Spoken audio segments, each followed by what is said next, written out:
Hello guys, welcome back to the channel. I hope you are doing well.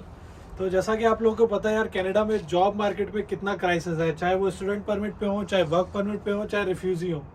Refugee ने तो भाई साहब आप स्टूडेंट्स की जान पे जो है हमला किया हुआ है, आपकी छाती पे बैठे हुए हैं कि कोई जॉब आपको ना मिल जाए।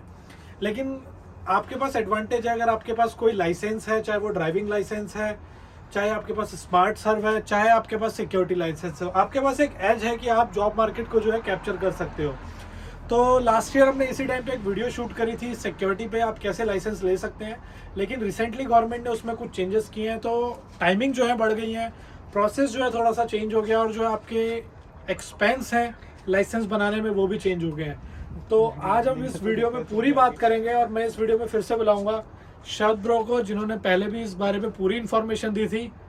शरद ब्रो, बढ़िया बढ़िया ब्रो, आप बताइए कैसा चल रहा है सब? बस ठीक है, चल रहा है। रोजी लाइसेंस रोटी चल रही है। लाइसेंस बन रहे हैं बच्चे?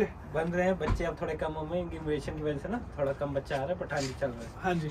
तो यार लास्ट वीडियो में हमने डिस्कस किया था कि लाइसेंस में जो है काफ़ी सारे डॉक्यूमेंट्स चाहिए होते थे, लेकिन गवर्नमेंट ने फिर जो है रूल्स चेंज कर दिए। उसके बाद बच्चों को परेशानी आ रही है, अभी काफ़ी टाइम लग जा रहा है लाइसेंस बनाने में। तो अब हम उस बारे में आप पूरी आपसे डिटेल लेंगे कि लाइसेंस बनाने का प्रोसीजर क्या चेंज हो चुका है, कितनी फीस चार्ज मार्केट में हो रही है, और आपके क्या चार्जेज है। ओके, देखिए सबसे पहले तो आपको बहुत बहुत शुभकामनाएं, कंग्रेचुलेशन, आपके 500% थैंक यू। हाँ जी।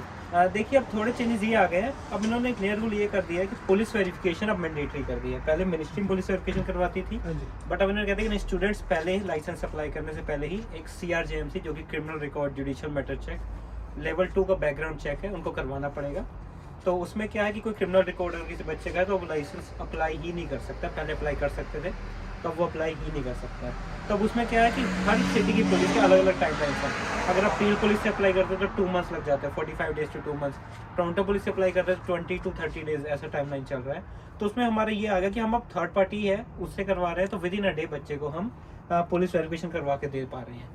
तो ये एक एक्स्ट्रा अमाउंट जोड़ गई है टोटल लाइसेंस की फीस में। तो मतलब अगर बच्चा खुद कराता है तो वो जो टाइमलाइन है वो गवर्नमेंट के हिसाब से जाएगा, लेकिन अगर वो लाइसेंस जब प्रोसेस कर रहा है, अगर किसी कंपनी के थ्रू बनवाएगा तो हाँ वो जी। टाइमलाइन कम हो जाएगी, लेकिन टाइमलाइन उसको बहुत एक्स्ट्रा कम हो पे जाएगी। करना पड़ेगा। हाँ जी, इतना भी एक्स्ट्रा नहीं। जैसे अगर आप पील पुलिस में अप्लाई करें 35 का है, हमसे अप्लाई करें 50 का है, तो तो मतलब जस्ट $15 में उनका 1 मंथ अप्रोक्सीमेटली बच जाएगा। तो मतलब हाँ अगर जी। आपका कोई फ्रेंड आपको रेफरेंस जॉब के लिए दे रहा है, आपके पास लाइसेंस नहीं है, जो आपके 3 महीने लगने वो 1 महीने में आपका एक काम महीने हो में आपका जाएगा। काम हो जाएगा। तो मतलब आप जॉब के लिए जल्दी से मार्केट में जो है लॉन्च हो जाएंगे। लॉन्च हो जाएंगे। उतना ही है, उतना ज़्यादा टाइम आप अपनी जॉब के लिए सर्चिंग में लगा सकते हैं। अगर आपका लाइसेंस ही नहीं आया 3 महीने तक, तो उसके बाद आप जॉब ढूंढना शुरू करेंगे। बिल्कुल बिल्कुल। Much harder than. तो अब ये बताइए कि लाइसेंस बनाने के लिए डॉक्यूमेंट्स क्या क्या चाहिए। सबसे पहले हमें उनकी गवर्नमेंट इशू ID चाहिए, पासपोर्ट हो जाए, ड्राइविंग लाइसेंस हो जाए, PR कार्ड हो जाए।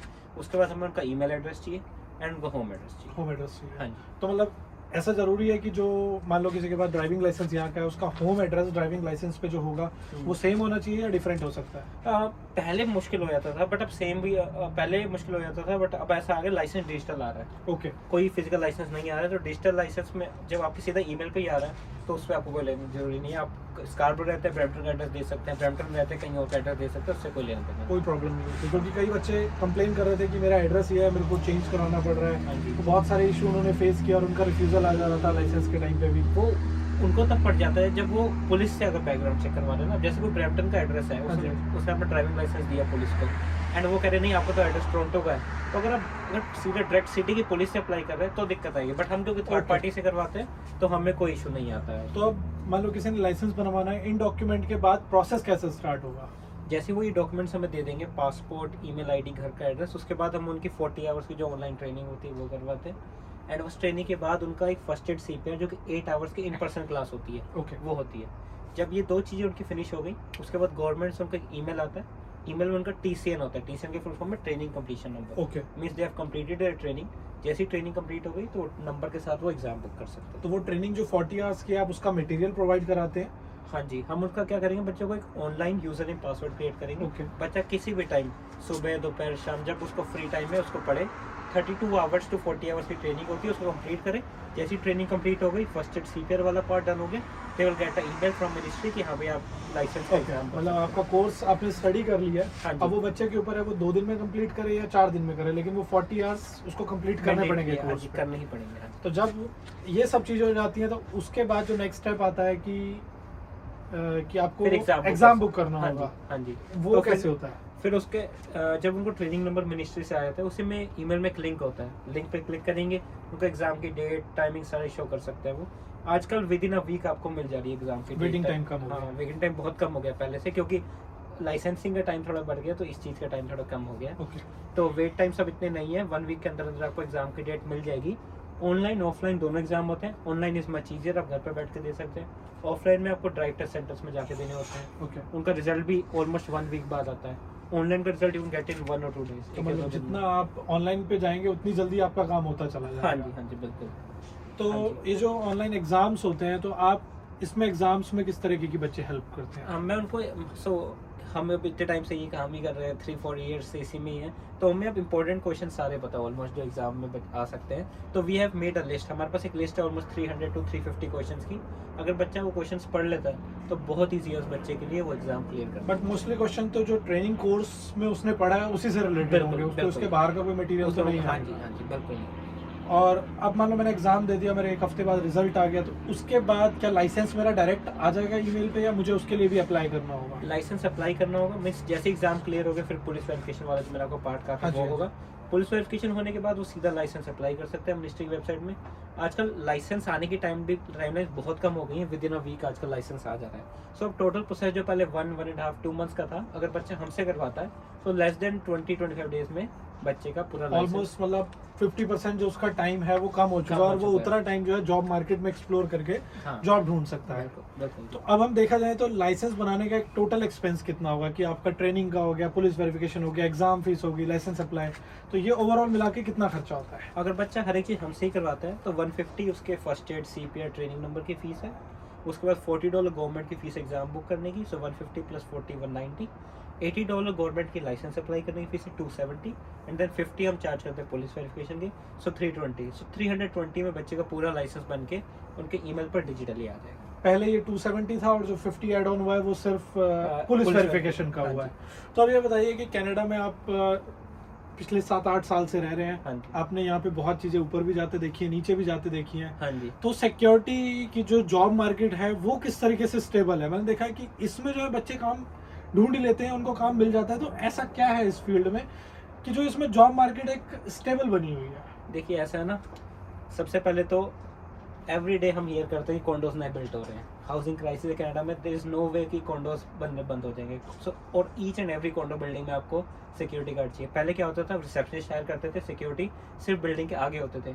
अब उन्होंने उसको चेंज करके कॉन्सियर्ज कर दिया। कॉन्सियर्ज क्या कर रहा है, रिसेप्शनिस्ट का काम भी कर रहा है और सिक्योरिटी भी कर रहा है बिल्डिंग की। तो आप डाउनटाउन में, स्कारब्रो में, ब्रैम्पटन में किसी भी जगह पे चले जाएं, कॉन्डोज में आजकल सिक्योरिटी ही है। तो बच्चे को बहुत आराम से कॉन्डोज फील्ड में घुसना इज़ वेरी इजी नाउ। तो वहाँ पे सिक्योरिटी है ही है। बाकी फिर पार्टीज़ में, इवेंट्स में, कंस्ट्रक्शन साइट्स में, अब तो गवर्नमेंट ने इतना ज़्यादा रूल स्ट्रिक्ट कर दिए हैं कि हर एक कंस्ट्रक्शन साइट पे कहीं पर भी अगर आपको लग रहा है हैजार्ड है तो वहाँ पे आप एक सिक्योरिटी रखेंगे सेफ्टी पर्पस के लिए। क्योंकि अभी हमने रिसेंट टाइम पे देखा है कि बहुत ज़्यादा जो है यहाँ पे, मैं क्या कहूँ कि बहुत ज़्यादा लड़ाइयाँ होने लग गई हैं, हर प्लाजा में आए दिन जो है इंसिडेंट्स होते रहे हाँ हैं। जी, तो उसकी सिक्योरिटी के पर्पज से भी ऑल द टाइम 5 से 6 सिक्योरिटी गार्ड एक प्लाजा में होते ही होते हाँ जी, हैं। प्लाजास में, मॉल्स में, हर जगह पे इस टाइम पे सिक्योरिटी अब एक तरह से मस्ती हो गई है। जिस तरीके से क्राइम राइज हो रहा है, तो Crime सिक्योरिटी गार्ड की भी डिमांड बन रही है, क्योंकि हर जगह पे पुलिस तो हाँ जी। अवेलेबल 24 घंटे नहीं हाँ हो जी। सकती है। सिक्योरिटी गार्ड प्लस अब प्राइवेट इन्वेस्टिगेटर का भी बहुत अब रोल, अब हम प्राइवेट इन्वेस्टिगेटर भी करवा रहे हैं। तो प्राइवेट इन्वेस्टिगेटर्स में भी बहुत अब उसमें भी कई ऐसे कंपनीज हैं जो नहीं शो करना चाहती कि भाई हमारे पास सिक्योरिटी गार्ड है, यूनिफॉर्म नहीं पहनाना चाहती, अंडरकवर, उन्हें लॉस प्रिवेंशन ऑफिसर्स भी कहा जाता है। तो उस केस में क्या है, जैसे H&M है या फिर ज़ारा है या फिर ज्वेलरी शॉप्स है बहुत सारी, तो वो ऐसी मतलब वॉक अराउंड कर रहे होगे, आपको पता नहीं लगा सिक्योरिटी गार्ड है,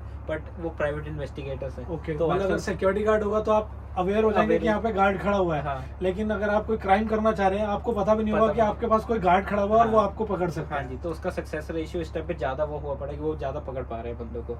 तो इस टाइम पर इसलिए हर बड़े से बड़ा स्टोर, छोटे से छोटा स्टोर, एक सिक्योरिटी गार्ड तो रखी रहेगी इस टाइम पे, क्योंकि सबको सेफ्टी जरूरी है, हर किसी को नुकसान होने का डर हाँ। लगता है, तो बेटर है कि आप हाँ जी, अपनी सिक्योरिटी पे पैसे खर्च कर लें। बिल्कुल बिल्कुल। तो अब हम बात करें कि जो लेबर जॉब मार्केट है यहाँ पे, उसकी जो प्रोविंशियल ने मिनिमम वेज डिसाइड करी है वो $16.5 के आसपास है। 16। तो अगर सिक्योरिटी गार्ड जो इस तरीके का लाइसेंसिंग होता है, तो उसमें किस तरीके की इनकम जो है उसकी इंक्रीज होती है, या क्या मिनिमम वेज से जो है काम स्टार्ट करता है बंदा? डिपेंड्स आपके साइट पर आपके क्या क्रेडेंशियल्स है। जैसे कि खाली सिक्योरिटी गार्ड के बाद आप और भी बहुत सारी चीज़ें कर सकते हैं। लाइक आप स्मार्ट सर्व कर सकते हैं। जब आप स्मार्ट सर्व कर लेते हैं, स्मार्ट सर्व एक सर्टिफिकेट है जिससे आप अल्कोहल रिलेटेड जगहों पर भी काम कर सकते हैं। तो अल्कोहल रिलेटेड जगहों में क्या है, आपको एक स्मार्ट सर्व का सर्टिफिकेट लेना पड़ेगा, उसके बाद आप बार में सिक्योरिटी कर सकते हैं। तो अगर आपका स्मार्ट सर्व का सर्टिफिकेट है तो उससे आपके $2 से $3 एक्स्ट्रा पे बढ़ जाती है, तो 21-22 की स्टार्टिंग होती है उससे, जो कि एक अच्छा पे रेट है। अच्छा पे रेट है। फिर एक आया था user force certificate. User force certificate क्या है, उसमें आपको हैंडकफ और बेटन की ट्रेनिंग देते हैं।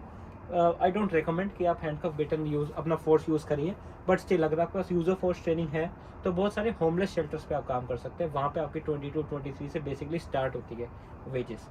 सो तो मतलब आज के टाइम पे जो आप हेल्थ केयर की बात कर रहे हैं कि बहुत बूम पर है, वहाँ पर जो नॉन लाइसेंस सपोर्टिंग स्टाफ है उनकी भी 23 नहीं होती है, मेरे को जहाँ तक पता है। हाँ जी, हाँ जी, हाँ जी। तो इसीलिए कि मैं सिक्योरिटी के बाद आप प्राइवेट इन्वेस्टिगेटर का लीजिए आप, और सर्टिफिकेशन लिए तो पे बढ़ती रहेगी। अगर आप डाउनटाउन में किसी बहुत हाई एंड कॉन्डो में वर्क कर रहे हैं तो वहाँ पे 25-26 इज़ वेरी इजी। आप स्टार्टिंग में 25 में ले सकते हैं। तो टोटली डिपेंड करता है आप किस एरिया में काम कर रहे हैं। हाँ जी, स्टार्ट वही 16.55 17 से भी होता है, और अब बहुत मैंने लोग देखे हैं जिनको $30 भी मिल रहे हैं सिक्योरिटी में। हाँ जी, तो आगे ये आप बहुत बड़ा नंबर है। हाँ जी, आगे आप आर्म लाइसेंस ले लेते हैं तो आप ब्रिंक्स बड़ी गार्ड में जैसी कंपनी साथ भी कर सकते हैं, तो वो 35 से स्टार्टिंग होती है। तो मतलब वही है कि जितनी चीज़ें आपके पास हैं, जितने एक्सपीरियंस या जितने सर्टिफिकेट छोटे छोटे आपके पास हैं, वो आपकी इनकम को जो है ग्रो करेगा। बिल्कुल। और मैंने ऐसा सुना है कि जिसने एक बार सिक्योरिटी में काम किया है और काफ़ी सारे लाइसेंस लिए हैं, अगर वो अपना करियर पुलिस डिपार्टमेंट में देखना चाहे तो उसको किस तरीके से ये प्रोफेशन हेल्प करता है? हाँ जी, बिल्कुल। अगर आपको सिक्योरिटी में एक्सपीरियंस है तो पुलिस फाउंडेशन एक कोर्स है, वो आपके लिए एक एसेट है। पुलिस फाउंडेशन कोर्स करिए, साथ में आपको सिक्योरिटी का एक्सपीरियंस डालिए, तो बहुत ज़्यादा चांसेस आपके बढ़ जाते हैं पुलिस में। कि आप कैनेडियन पुलिस में एंटर हो सकते हैं। बिल्कुल। तो थैंक यू शरद ब्रो इतनी सारी इन्फॉर्मेशन के लिए। और और शरद ब्रो की जो कंपनी है वो गुड लक सिक्योरिटी है। हाँ जी, good आपको luck। जब भी लाइसेंस बनवाना है, आप नीचे दिए गए नंबर्स पर, नीचे दिए गए डिटेल्स पर आप कॉल कर सकते हैं, आपको रिस्पांस आ जाएगा। और आपको किसी तरीके की हेल्प चाहिए तो हेल्प जरूर मिलेगी। आप ऑफिस भी विजिट कर सकते हैं, आप 44 क्वीन स्ट्रीट ईस्ट ब्रैम्पटन में भैया का ऑफिस है, वहाँ पर ट्रेनिंग भी देते हैं इन पर्सन, और जो फर्स्ट एड की ट्रेनिंग है वो सिर्फ ऑफिस में होती है, वो आपको ऑनलाइन नहीं मिलेगी। हाँ जी, so thank you for watching, thank you Sharad bro no problem। For Thanks, this brother। Video. Thank you. Thank you guys.